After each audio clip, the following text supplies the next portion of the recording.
Olá a todos, tudo bom, gente?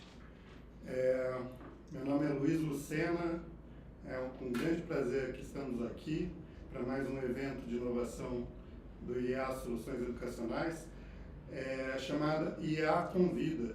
E o nosso evento consiste na gente fazer uma troca de informações aqui, uma troca de conhecimento com pessoas que têm muito a falar e que tem muito a ensinar, porque a nossa missão é essa, é aproximar o ensinar e o aprender. Então, o nosso convidado de hoje do IA Convida é o Bruno Palme Silva. Bruno, um grande prazer estar aqui com você. Obrigado, Luiz. O Bruno, gente, para quem conhece o Bruno já sabe bem da qualidade de criação que tem esse sujeito aqui.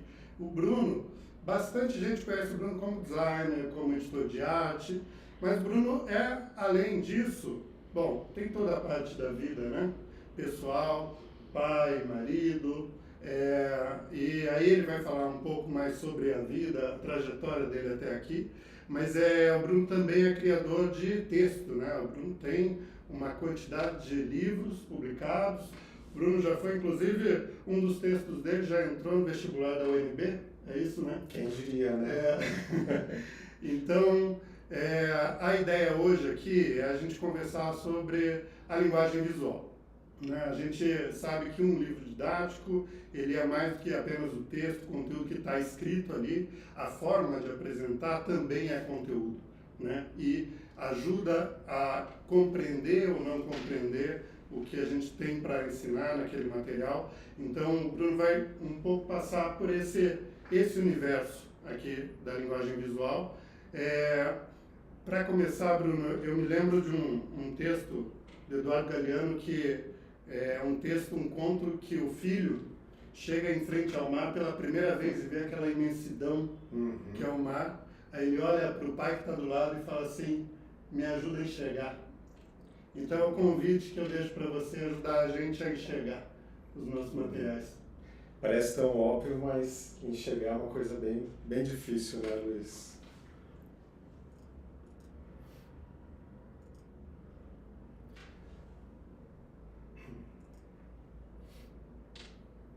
Então, pessoal, agradeço aí o convite do Luiz, agradeço a paciência, né, e a audiência de quem está aí assistindo a gente.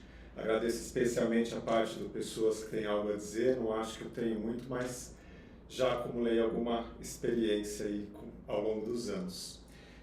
Eu queria abrir com essa citação que eu gosto muito. O Merle Armitage foi um designer dos primórdios do design, né? E ele disse que um livro muito difícil de ler é inútil. E realmente, né, um livro que tenha muitos ornamentos, que tenha um design que dificulte a leitura, né, nesse caso o design faz um trabalho contraproducente. Mas, né, também ali ele coloca um mais e ele acha o nosso espaço de criação nesse intervalo. Achar que a impressão deve servir apenas à legibilidade é o mesmo que dizer que a única função da roupa é cobrir a nudez e que o único uso da arquitetura é fornecer abrigo. Então, é mais do que isso, né? A gente poderia simplesmente imprimir o original que a gente recebe do autor, o aluno aprenderia, mas a gente pode tornar a experiência um pouco mais agradável.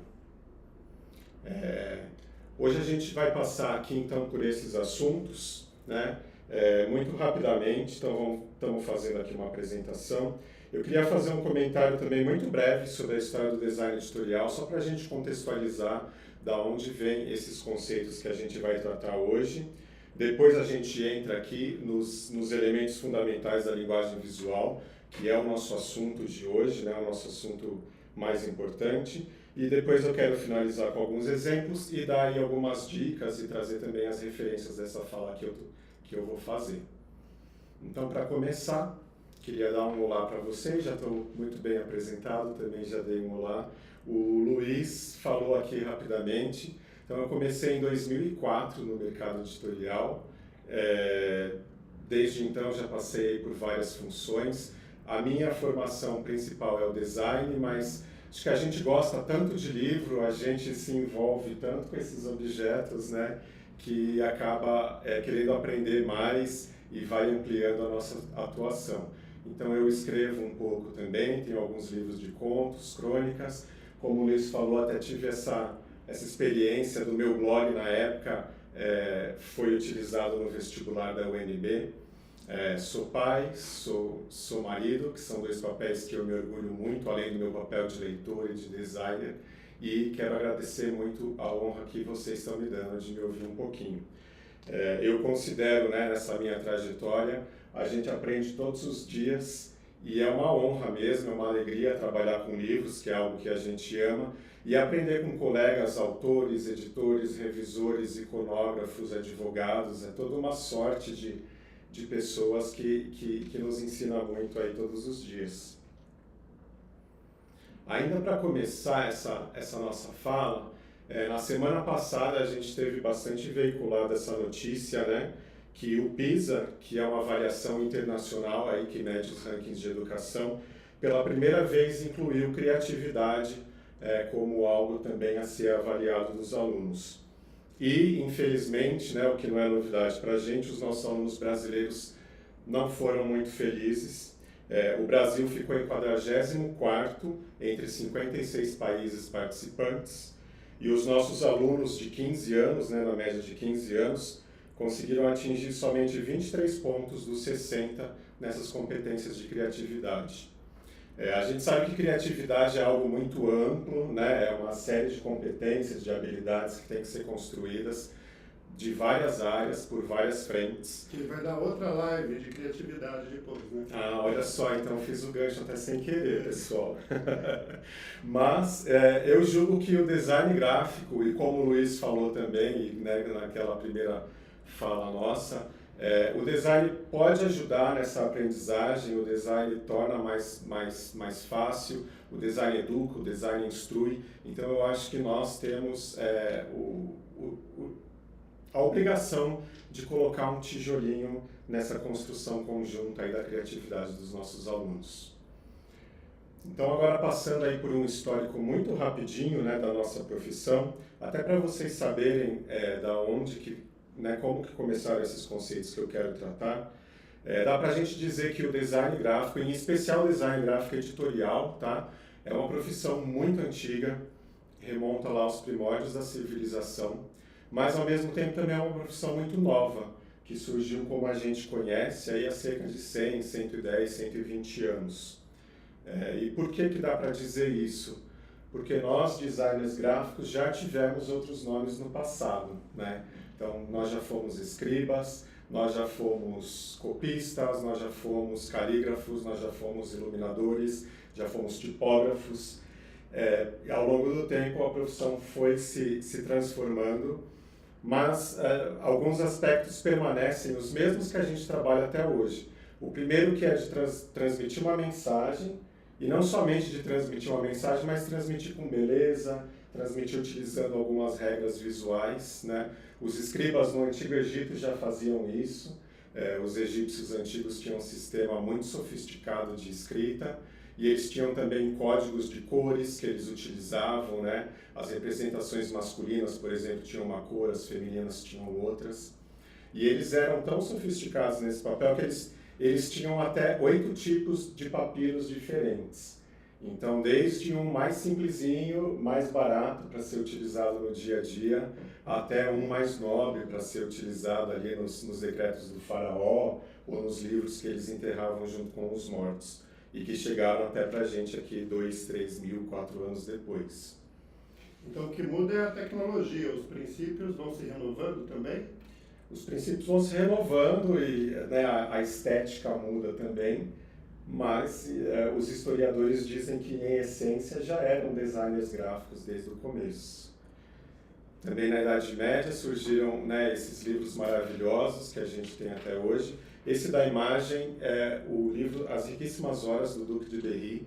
Ele foi um livro que levou mais de 100 anos. Os calígrafos trabalhavam com o texto, os iluminadores faziam os ornamentos ao redor da página, outros faziam as ilustrações de página inteira. Então eles já tinham, né, os copistas, uma estrutura muito parecida com o que a gente tem como editora hoje, né?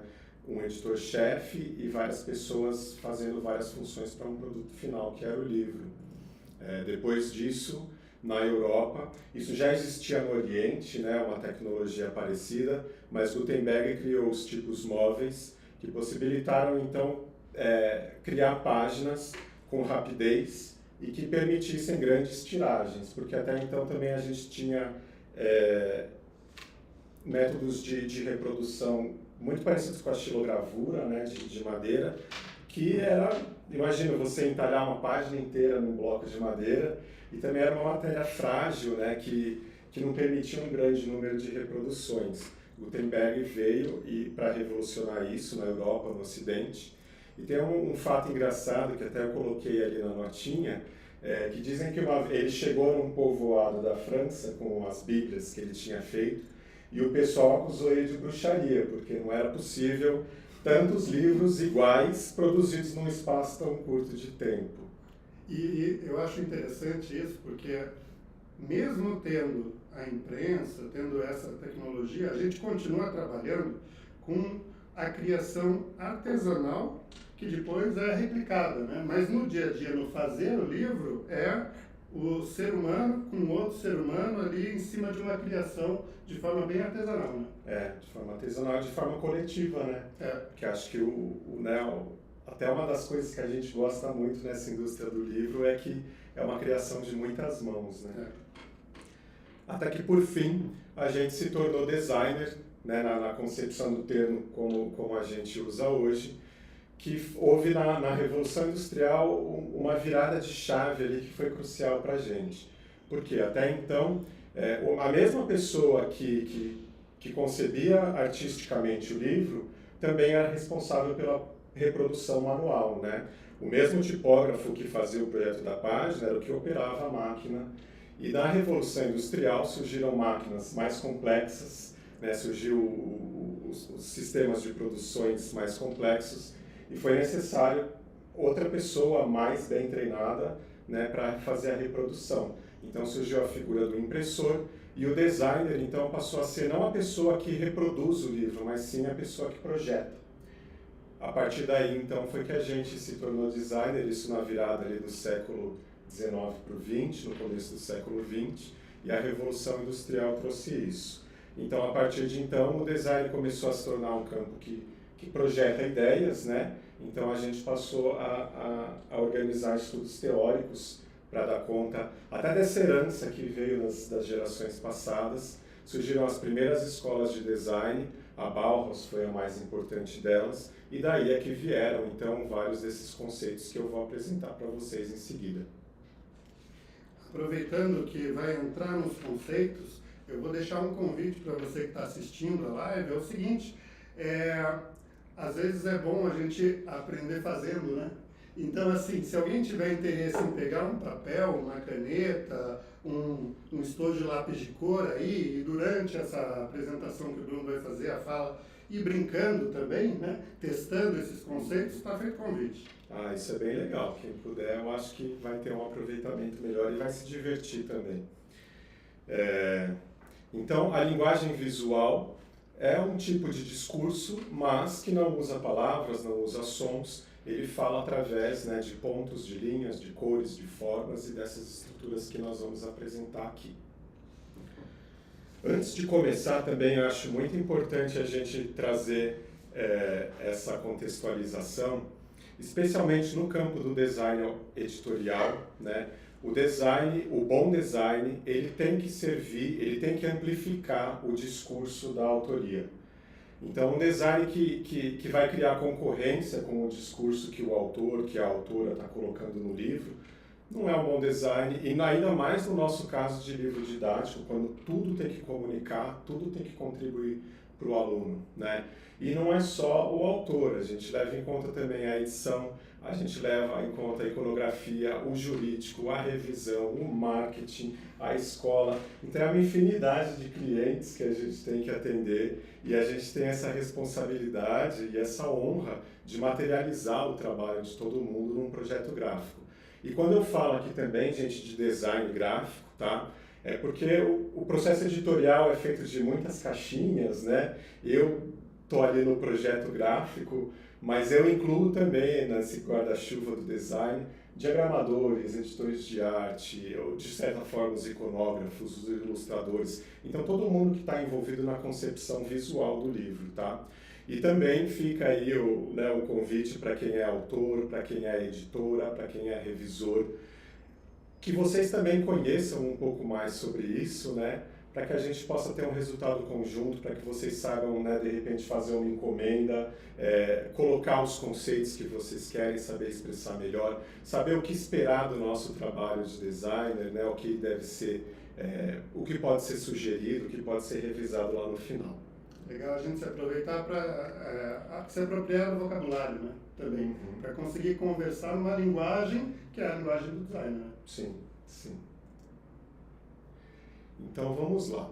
Essa teoria, né, existem várias teorias diferentes, mas a que eu apresento para vocês aqui, quem organizou a professora Donis Adondes, ela é professora da Universidade da Califórnia, né, professora teórica desse campo do design, e ela organizou esse discurso visual em 10 elementos básicos, que são o ponto, a linha, a forma, a direção, o tom, a cor, a textura, a escala, a dimensão e o movimento.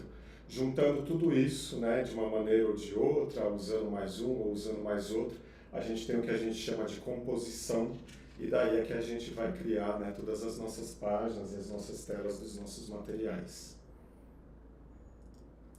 Tudo começa com um ponto, que é a menor unidade, né, da linguagem visual, e o ponto, imagine uma parede branca e tem um pontinho preto, né? O nosso olhar é atraído imediatamente para aquilo, né? O nosso cérebro, ele é muito curioso por estímulos visuais, ele é muito curioso por encontrar, e muito competente por encontrar significado nisso tudo. Então, o ponto, ele tem essa capacidade grande de atrair os nossos olhos.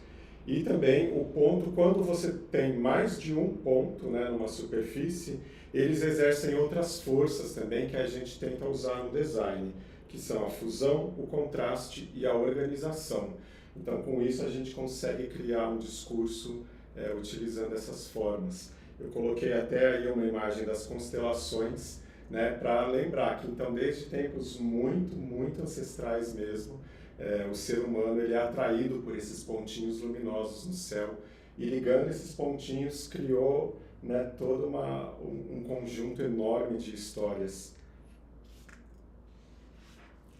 Outra característica do ponto também, que está exemplificada nessas 3 imagens, é que os pontos, quanto mais próximos,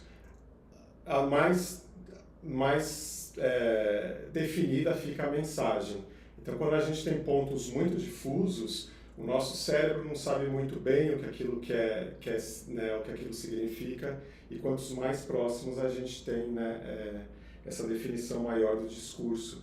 Isso é muito utilizado, por exemplo, naquelas atividades infantis de ligue o ponto, né? Quando é um aluno mais novinho, a gente faz os pontinhos bem juntinhos, porque ainda o cérebro dele não tem toda essa capacidade, esse treino de abstração, e para os alunos mais velhos a gente já pode deixar os pontos mais afastados, ou até nenhum ponto, né?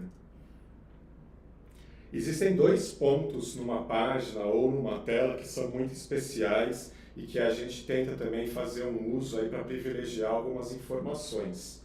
O primeiro é o centro geométrico, né, que está aqui à esquerda da tela de vocês. O centro geométrico, ele é o centro exato, o centro matemático, digamos, de uma superfície. Então, você traça ali 2 diagonais, então ali bem no meio é o centro geométrico daquela superfície. E aí existem várias teorias também, isso é coisa que dá muito pano para manga, é uma discussão muito antiga nossa do design, o conceito do centro óptico. O centro óptico, ele é um ponto que, teoricamente, atrai mais o nosso olhar do que o centro geométrico. A gente, até por questões, na natureza tudo segue, né, uma certa proporção, o nosso olho é muito treinado naquilo inconscientemente, então quando a gente olha uma página, a gente não se atém exatamente no meio, a gente procura um pontinho que é um pouquinho mais acima, né? Então aqui na direita a gente tem um dos métodos para determinar esse ponto. Você traça as 2 diagonais, então você vai achar o meio da página, e depois você traça de novo essas diagonais No encontro delas, ali com a linha do meio, você encontra o centro óptico da página. Teoricamente, esse é o ponto de maior interesse. É coisa de fração, né, 1/1000º de segundo, mas quando você vira uma página, quando você olha para uma superfície, o olho vai procurar primeiro aquela superfície ali. Isso é muito útil para a gente no design, né, quando a gente quer privilegiar alguma informação, a gente coloca na altura dos olhos, né? Também o pessoal do mercado usa muito isso aí. Antes de passar para a linha, queria então só fazer aí um resumo, né, sobre o ponto. A gente usa então o ponto no design editorial para criar focos de atenção, para marcar informações importantes, né? Nos livros a gente tem, por exemplo, os bullets, né, aquelas bolinhas que vão marcando tópicos e separando uns dos outros. E também a gente, para determinar os locais de maior atenção, né, através do centro geométrico e do centro óptico. E aí, queria perguntar para vocês, né, fazer esse convite, e que tal se a gente criasse numa página 2 pontos ou 2 informações diferentes, que de alguma forma o aluno se sentisse convidado, né, a criar, né, começa aqui e termina lá. Esse talvez seja um uso interessante aí para esse conceito do ponto. O próximo, então, elemento é a linha, numa crescente até de complexidade, né? Quando a gente tem 2 pontos, a gente junta e traça uma linha.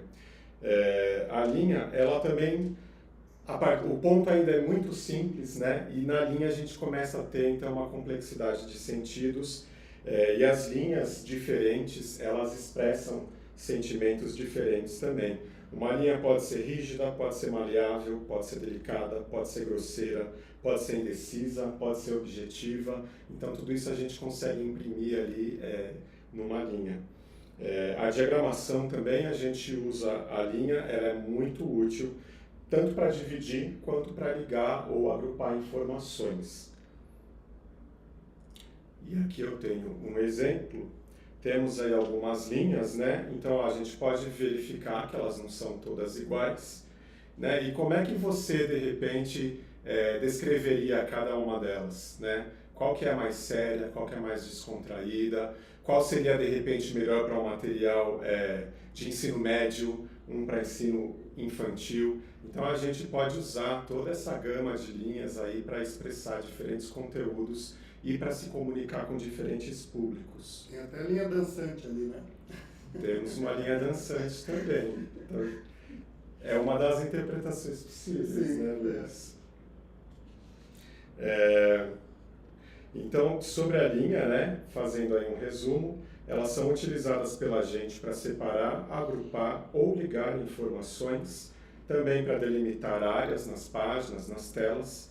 E um convite que eu faço para quem está rabiscando ou para quem tem algum projeto em vista aí, e se a gente usar linhas diferentes no mesmo projeto, numa mesma página, para criar efeitos diferentes.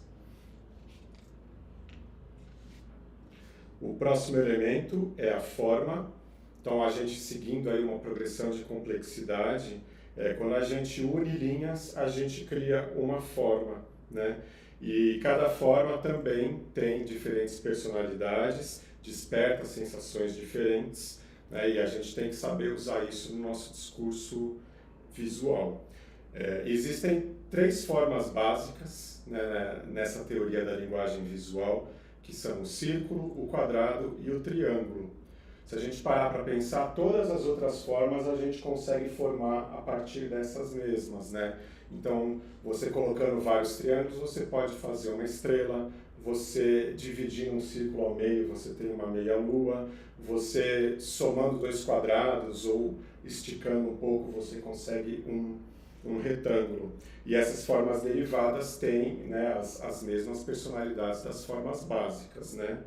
O quadrado, ele é definido como uma forma que é estável, o quadrado ele é eficiente, ele é honesto, ele é claro, mas, né, também tem um porém. O quadrado, às vezes, ele é monótono, né, ele é um pouco chato. E até na linguagem a gente usa isso, né? Quando uma pessoa é muito chata, uma pessoa assim muito... A gente diz que ele é quadradão, né? Fulano é quadradão, quadradona.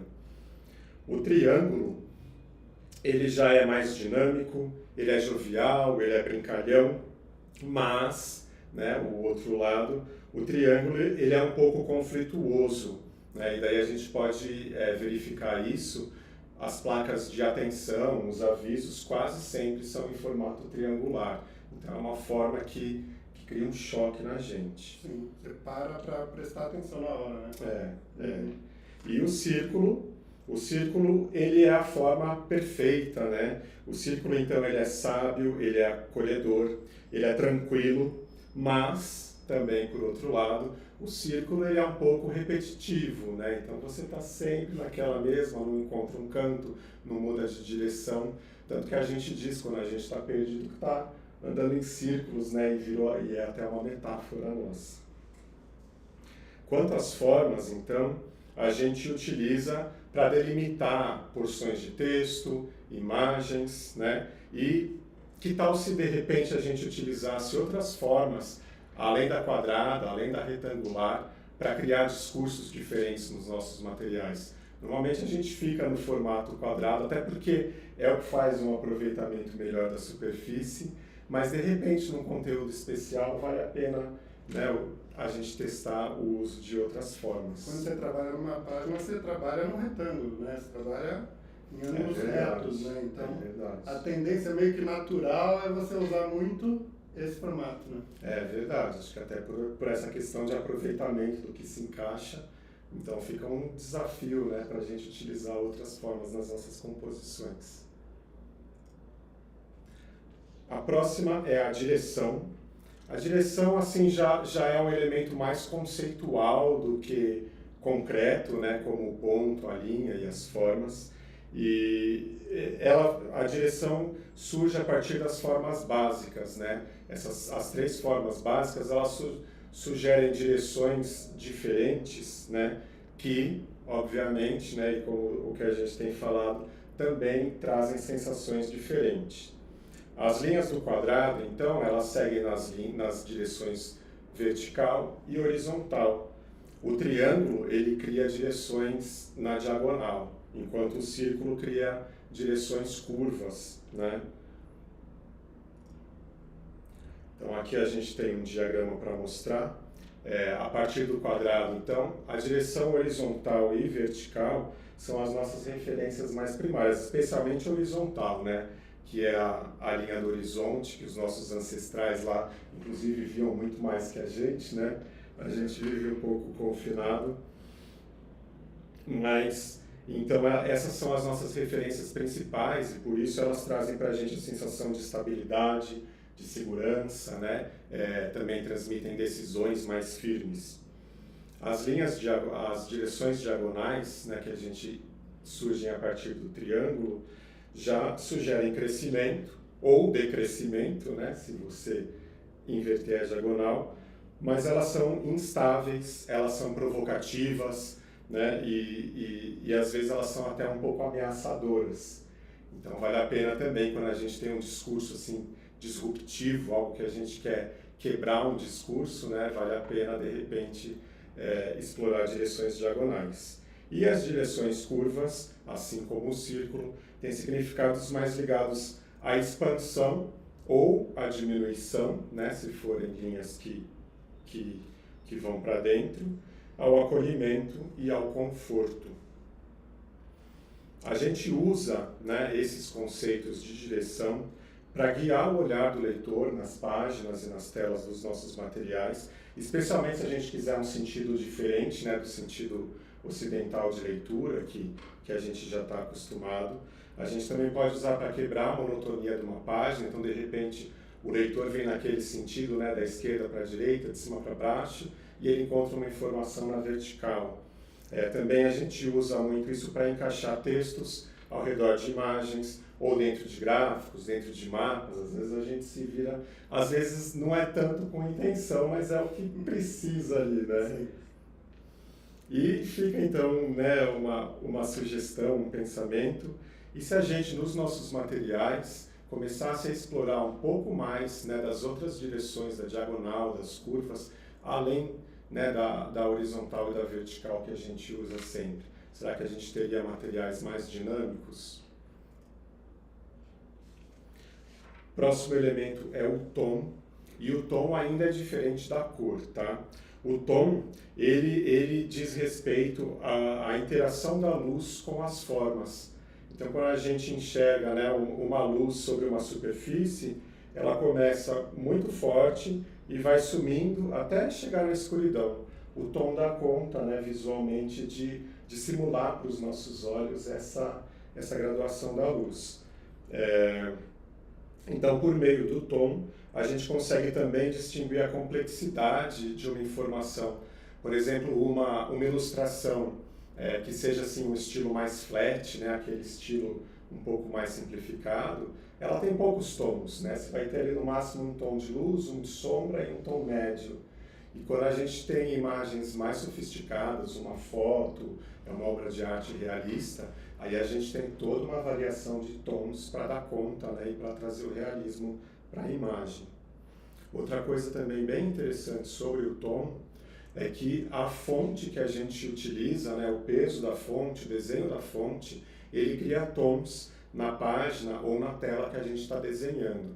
Então aí no exemplo, se vocês verificarem, à esquerda a gente tem uma fonte mais light, né, uma fonte mais clarinha, que cria um tom um pouco mais claro. Aqui, ó, usando uma fonte regular, né, e olhando mais de longe, a página parece um pouco mais escura, né, a mancha tipográfica. E usando uma fonte bold, a gente tem ali uma página mais densa, né, um tom mais escuro. Que dá várias leituras, né? Você pode pensar que o texto que está bem à direita ali, por exemplo, só pegando essa imagem, parece uma coisa um pouco mais dura, mais séria, né? Então a gente pode usar exatamente para isso, Luiz. A gente também faz, né, quando faz um novo projeto gráfico, a gente pode fazer esse estudo. Então, de acordo com a sensação, com a atmosfera que você quer criar, né, naquele livro, naquele material digital, você escolhe uma fonte, né, desde a mais leve até uma mais pesada. E aí você vai mudar a atmosfera em que o leitor vai estar imerso. Também a gente usa os tons para criar sequências. Por exemplo, no material didático em que a gente tem uma sequência, né, de passos, a gente pode começar com um que seja mais clarinho, depois a gente escurece um pouco o fundo do box, vai escurecendo até chegar num tom mais escuro. Com isso o leitor tem a ideia, né, de algo que vai, de uma gradação, de algo que, né, que a gente vai crescendo. Também a gente usa para representar a tridimensionalidade, como eu falei, né? Quanto maior o número de tons, maior a sensação de realismo, de tridimensionalidade que a gente vai ter. E, como a gente também está falando, para dar uma atmosfera mais leve ou mais densa para uma página ou para um material digital. Então fica o convite, né? Que tal se nos nossos projetos a gente variar um pouco o tom, né, criado ali pela mancha tipográfica, para dar uma sensação de mais leveza ou de mais densidade para o leitor. O próximo elemento é a cor. E a cor é o elemento mais poderoso, é o elemento mais, inclusive, mais fascinante, né? Acho que a cor por si só dá uma live, dá um estudo muito grande. Então ela é o conceito mais poderoso na transmissão de mensagens. A gente tem sensações, a gente tem sentimentos que são provocados pelas cores, elas evocam também memórias, a cor mexe muito com o nosso cérebro, psicologicamente, fisiologicamente. E isso a gente não controla, né? Não, isso acho que vem de fábrica e é formado ao longo da nossa convivência, né? E é também muito interessante notar que no Oriente, no Ocidente, assim, de modo bem geral, as cores têm significados diferentes. Então, acho que isso mostra que, né, vem da nossa bagagem, é cultural, é algo que é formado com a gente. A cor, até eu coloquei aqui, então, uma curiosidade. A gente pode ter uma visão mais racional, mais científica dela, e uma visão mais poética, que é a que a gente está querendo dar aqui, né? a primeira pessoa que fez um estudo científico da cor, assim, de peso e que influencia até hoje a gente, foi o Isaac Newton. Então, além de tudo, ele foi a primeira pessoa que lá no século XVII descobriu que a luz branca ela se decompunha nas outras cores do arco-íris, e ele fez esse estudo mais científico. Então, em questão de comprimento de ondas e etc., ele deu início a esse estudo. E essa visão mais poética dos significados das cores, um dos grandes influenciadores foi o poeta, o alemão, o Goethe. A gente conhece mais como poeta, como autor, mas ele, em parceria com um psicólogo amigo dele, que infelizmente não vou lembrar o nome agora, publicou um estudo, né, que dava conta do que psicologicamente as cores causavam das pessoas, né? E até ele tinha significados na época um pouco diferentes do que a gente tem hoje. Ele reduziu, assim, de forma geral: o vermelho simboliza a beleza, o amarelo simboliza o bem, o verde é o útil e o azul é o comum. A partir depois dessa concepção do Goethe, a gente desenvolveu mais essa teoria, fizemos pesquisas bem extensas, e hoje a gente tem significados na cultura ocidental, tá? Diferentes para cada cor. O vermelho, ele é ligado à paixão, à energia, ao entusiasmo. O laranja, à alegria, vitalidade, jovialidade. O amarelo é a cor da luz, do calor, do otimismo, da alegria. O verde é a cor da esperança, da liberdade, da saúde, da vitalidade, né? A cor da vida, a cor do meio ambiente. O azul é a cor da tranquilidade, da serenidade, da harmonia, aquela cor, né, quando você não quer criar muito conflito. E uma curiosidade é que, né, num estudo da professora Eva Heller, o azul ele é apontado como a cor favorita da maioria das pessoas. E outra curiosidade é que o azul é a cor mais rara na natureza. A gente não tem muita essa impressão porque o céu é azul, então é grande, cobre uma superfície grande, mas é uma cor extremamente rara nos animais e nos vegetais da natureza. Opa, perdão, passei ali, mas... O roxo é a cor do mistério, da magia, da espiritualidade. Em tempos medievais era a cor da realeza, né? O rosa é a cor da ternura e da ingenuidade. E hoje, né, tem aquela coisa do rosa de menina, mas em tempos passados o rosa era recomendado para os homens, porque dizia que era uma cor decidida, uma cor que se impunha. Então a gente vê como, né, também muda culturalmente ao longo do tempo. O marrom é a cor da seriedade, da integridade e da natureza. E na pesquisa da professora Eva Heller, o marrom é a cor menos preferida das pessoas. O preto é a cor do respeito, da elegância e a cor da solidão. O branco é a cor da pureza, da limpeza e da paz. Então, de novo, né, só lembrando isso no Ocidente. Lá no Oriente eles têm, tanto que eles usam branco, né, para o luto no Japão e outros países lá do Extremo Oriente.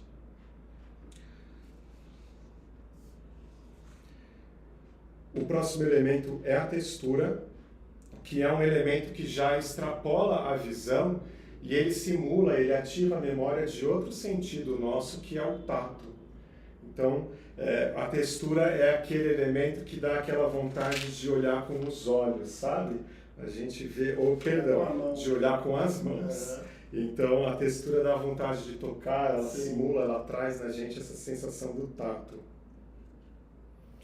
Por isso, a textura é muito utilizada nos livros infantis, né? Até porque a criança ainda não é alfabetizada, ainda não dá conta do discurso verbal, e também para despertar nela, né, para instruir ela nesse mundo sensorial. A gente tem um exemplo aí são muito comuns esses livros que tem o pelo de um animalzinho, ou o couro para simular uma cobra, né, ou algo que faça um material mais liso, mais áspero. Mas isso não precisa ser necessariamente com outros materiais, né? A gente consegue simular isso por meio de imagens, por meio de ilustrações. E sobre a textura, então, a gente utiliza para dar a sensação de materiais diferentes, além do papel ou da tela de um dispositivo digital. A gente usa também a textura para criar fundos de página, que colaborem com o conteúdo, né? Lembrando que a gente está falando especialmente de didáticos.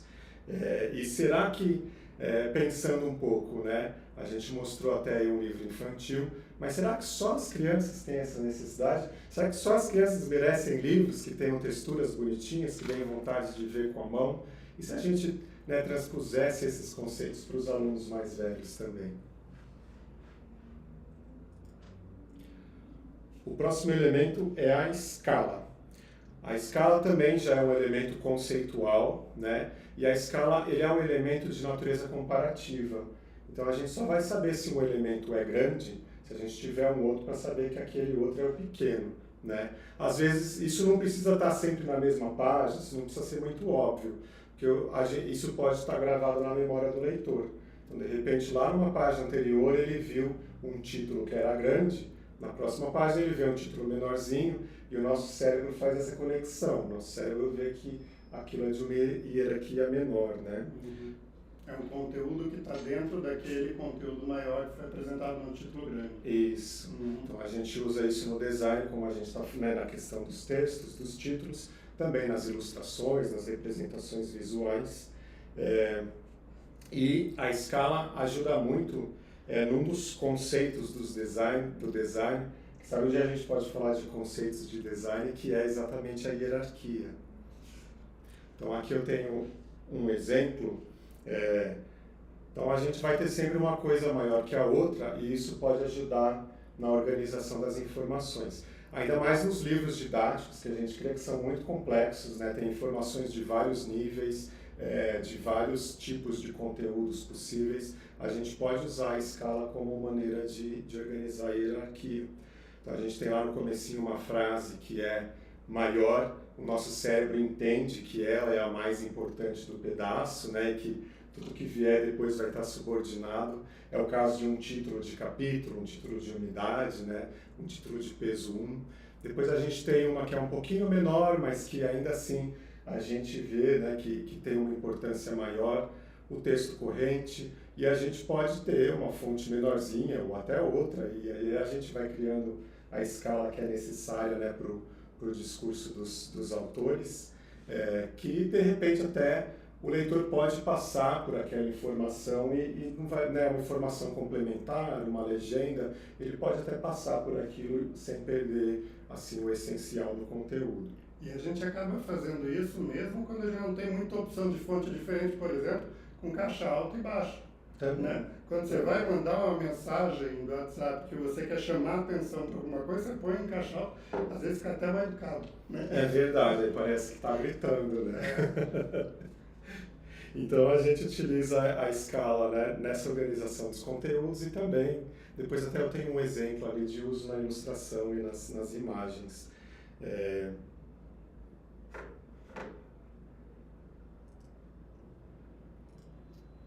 Então, o próximo elemento é a dimensão. A dimensão e a escala são muito... É uma diferença muito sutil, assim, muito difícil até de explicar, de verbalizar. Mas a dimensão, ela está mais relacionada à perspectiva. Né? Então, o nosso cérebro, né, ele é muito competente em interpretar todo tipo de imagem visual. Se a gente vê algo que é maior e que é menor, a gente sabe que o maior está no primeiro plano e o menor está no segundo. Então a dimensão ela é prima da escala, né? Mas ela está mais ligada à perspectiva. Até por isso é muito difícil a gente usar a dimensão em projeto gráfico, em diagramação. Ela vai estar mais presente mesmo nas ilustrações, nas fotos que a gente utilizar nas páginas. Um exemplo muito legal, né, de uso de dimensões são os livros pop-up, que são aqueles que quando a gente abre a página salta, né? Ali a gente tem, não é nenhuma simulação, é a perspectiva realmente acontecendo, né? E eu trouxe até uma curiosidade aí, a gente pensa que isso é coisa muito recente, que inventamos agora.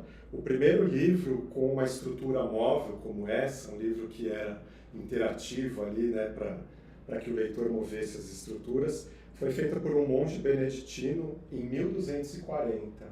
Então já vão lá 800 anos né, que eram os designers do passado, né, criaram esse tipo de simulação.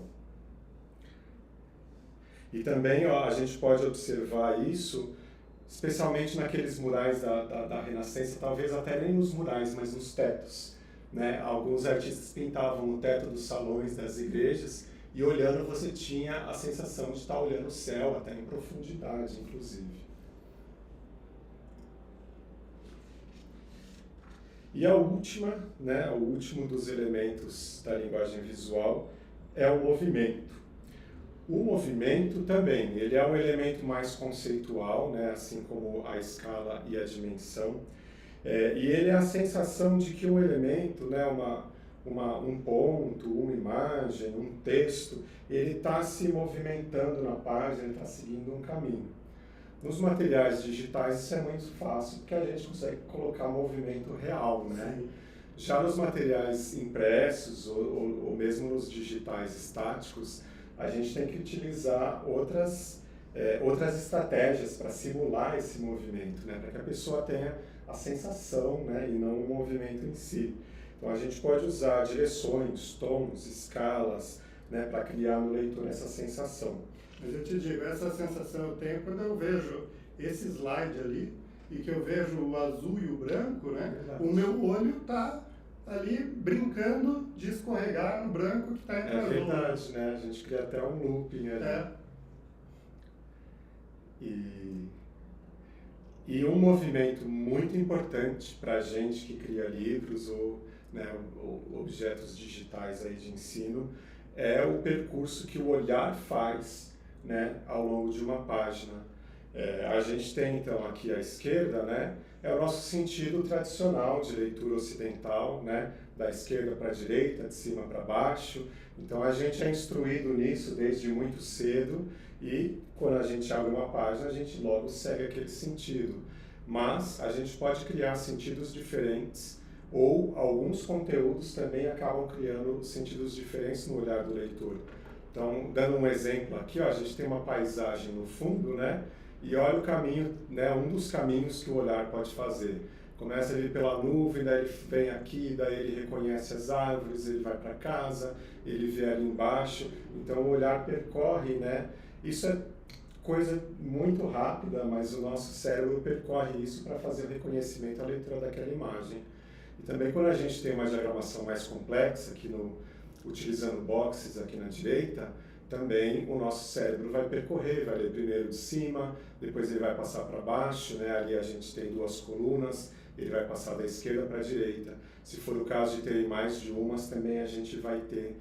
Então a gente tem que estar sempre muito atento a isso. A gente pode criar sentidos novos de leituras, mas nesse caso a gente tem que saber indicar, utilizando algum outro elemento, para o leitor não ficar perdido naquela página, né?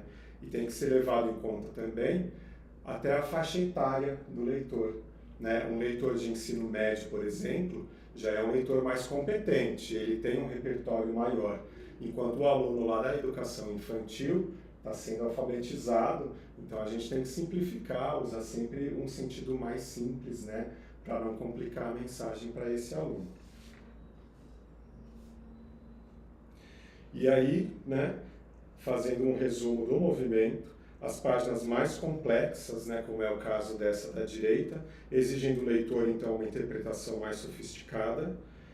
A gente utiliza esse movimento para guiar o olhar do leitor por uma página e também, num infográfico, por exemplo, na sugestão da ordem de leitura das informações.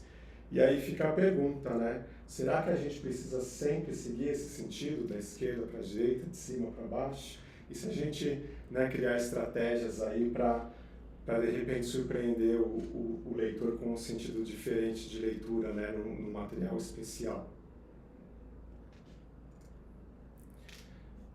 Esses são os 10 elementos da linguagem visual. E daí eu queria trazer então aqui alguns, né, alguns exercícios para a gente ver como é que isso funciona na prática.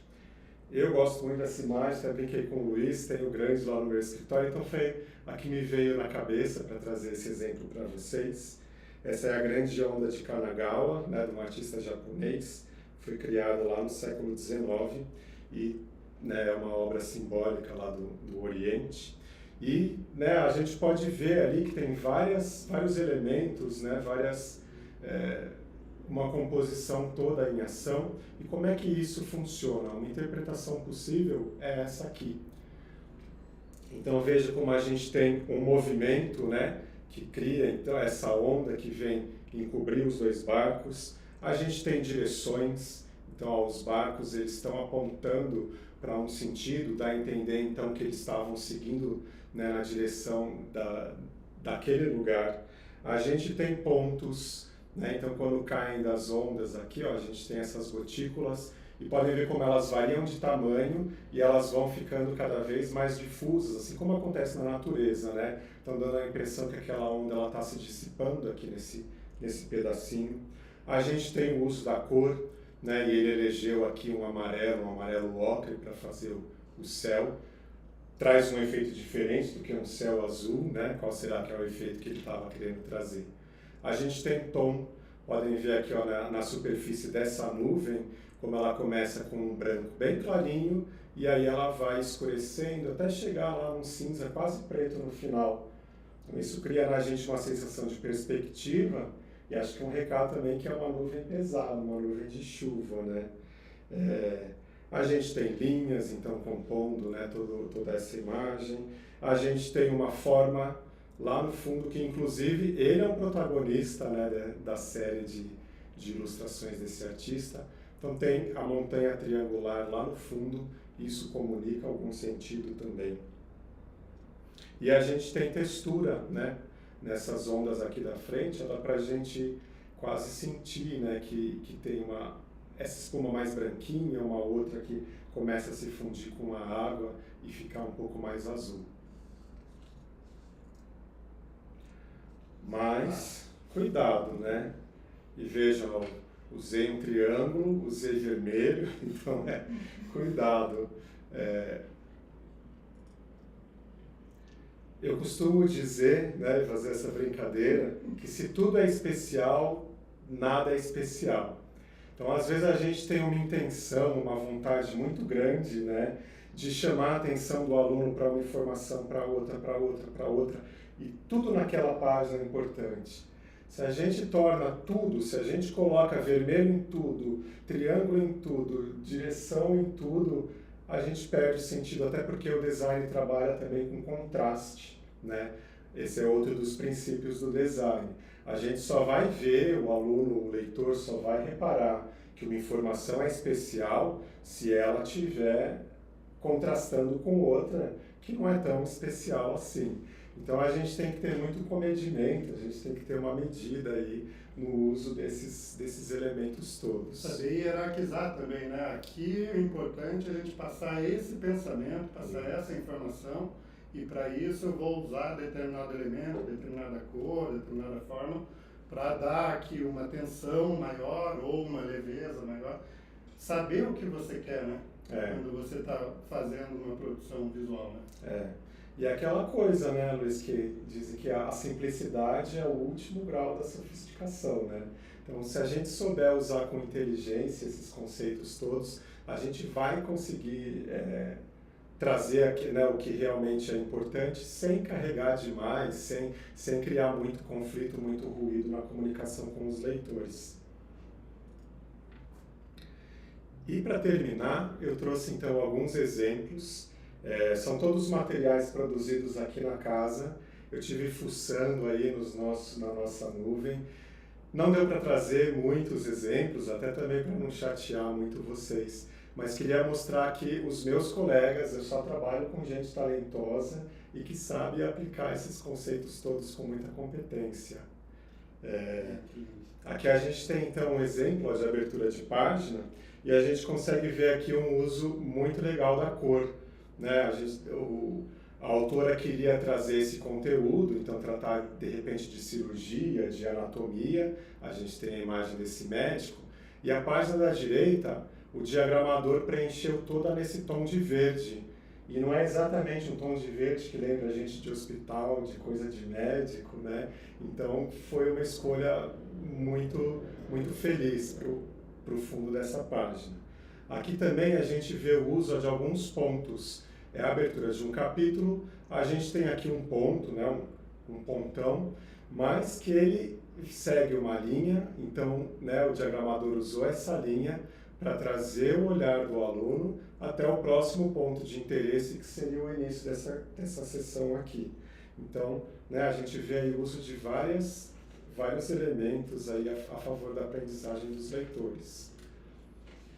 Aqui um outro, eu quando vi fiquei muito feliz, muito animado com essa figura da montanha-russa, porque, né, você vê o movimento que a gente tem ali, né, que ela conseguiu com a manipulação dessa imagem, a gente consegue, de certa maneira, sentir, né, a emoção, o movimento que uma montanha-russa causa na gente. O frio na barriga, né? O frio na barriga. E nessa página da esquerda, a gente também pode ver o uso aqui de formas, né, e aqui a gente vê aquilo que eu tinha comentado, é um círculo partido ao meio, que criou uma forma secundária. E aqui, ó, o diagramador foi muito inteligente, ele separou em duas formas diferentes uma mesma foto. E a sensação que a gente tem é de uma mini história, né? Então aqui a gente vê a pessoa se filmando e num outro quadro a gente vê, né, a pessoa real. Então ele criou um discurso visual ali dentro dessa página. Aqui nessas duas páginas também são aberturas de capítulo, né, de unidade, e eu acho que aqui a gente tem, nas duas, uma estranheza, né? São imagens que causam na gente opa, peraí. Por quê? Porque utilizou uma direção diferente, né? Então aqui, ó, um corpo humano que está seguindo, está indo numa direção que não é a natural, isso chama a atenção da gente. E aqui a gente tem uma imagem partida ao meio, e a mudança das texturas, né, dessa cena de cima para a cena de baixo trazem um conceito diferente. Então, esse homem que está aqui na parte de cima, ele é mais jovial, ele está mais descontraído, e aqui a gente entende que é uma coisa mais formal, né, que ele está num ambiente, num contexto diferente. E essa mudança cria no nosso cérebro, né, essa estranheza, né, que interrompe aquela leitura automática que a gente vai fazendo do material, e aquilo ali chama a nossa atenção. E instiga a curiosidade, né? E a curiosidade, o interesse é a base da aprendizagem. Sim. Se não tiver curiosidade em relação ao que estou vendo no material, passa tudo batido. É verdade, né? A gente manter o aluno ligado no nosso discurso. Aqui então tenho mais 2 exemplos. Também são 2 páginas. Nessa da esquerda, ó, vocês podem ver até que não houve o uso de cor, mas a pessoa, né, a diagramadora que criou, usou também muito inteligentemente o tom para dar essa sensação de um cinema antigo. Então a gente tem aqui a parte mais escura da sala, né, aqui onde se emite aquele faixe de luz da projeção, e a gente é transportado nessa página, né, para um cinema antigo. E nessa página da direita, ali, ó, a gente tem um gradiente que começa com o vermelho, com o amarelo, e depois esse céu azul que começa mais clarinho e vai quase próximo do preto lá.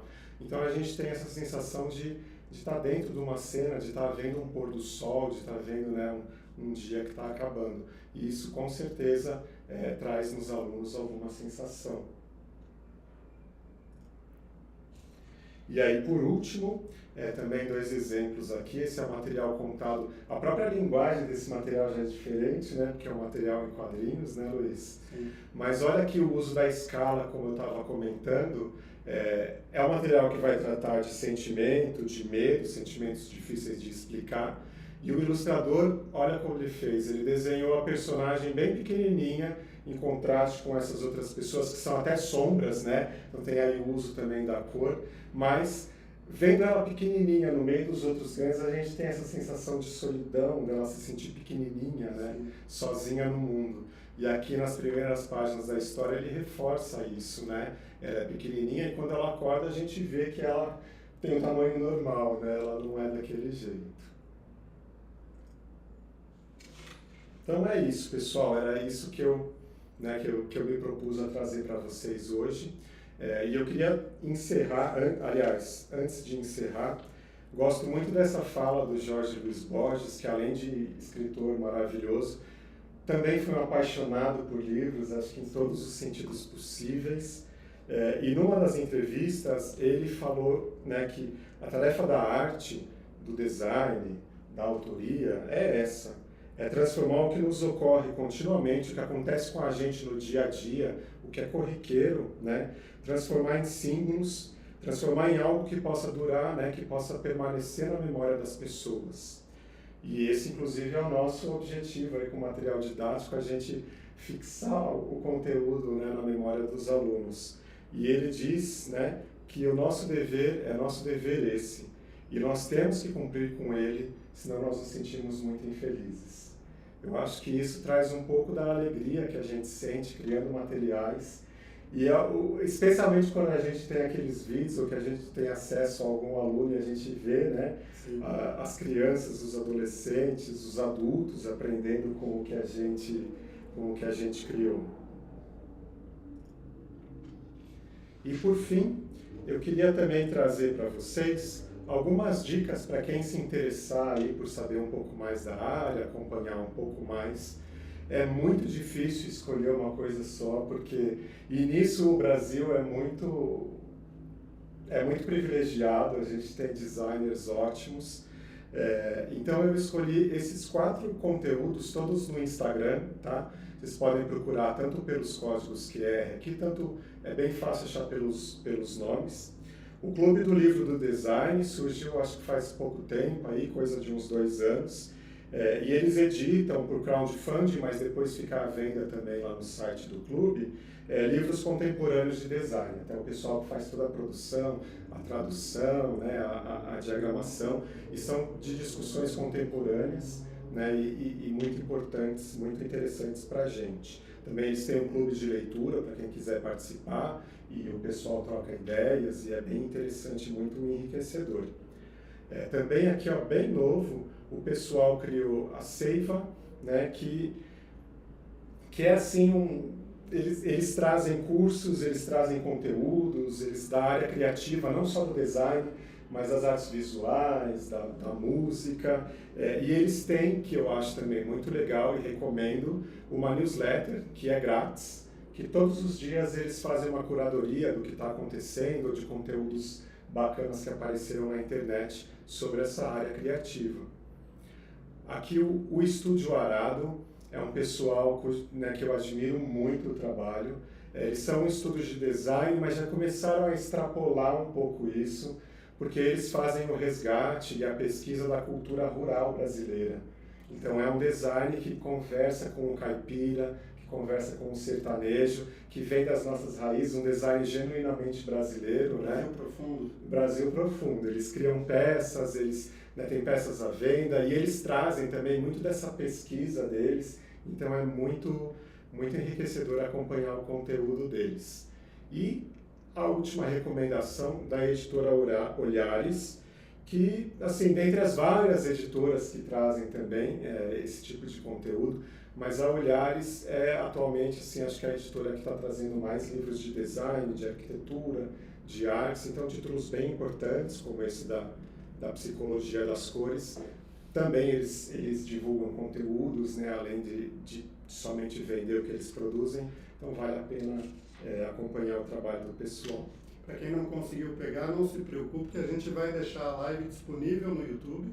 Então, a qualquer momento vocês podem entrar, acessar, pegar o celular e acessar o QR Code, né? Isso aí. Deixei aqui também as referências dessa minha fala, né? Vocês não acharem que eu tirei tudo da minha cabeça. Aqui tem estudo, né? Tem pesquisa, né? Mas acho legal também compartilhar para quem quiser se aprofundar, saber um pouco mais sobre o tema, né? A gente tem teóricos ótimos e eu poderia ficar horas conversando sobre isso. E muito obrigado. Vejam agora um círculo, a cor azul, que trazem, né, outro significado. Agradeço muito aí pelo convite e pela atenção de vocês, né? É uma honra estar falando com pessoas tão bacanas como vocês todos. Muito legal, Bruno. Muito obrigado pela o compartilhamento do teu conhecimento, compartilhamento dos teus saberes. Arthur, a gente tem alguma pergunta no chat? Nenhuma pergunta no chat. Então, gente, eu queria agradecer muito. Essa é uma prova de que a gente trabalha bastante aqui na IEA com artistas da educação, né? A gente está falando de criação aqui, criação de arte para a educação. Então, gostaria muito de que vocês compartilhassem esse conhecimento também com quem achar que é de interesse. E agradeço muito, Bruno, de novo.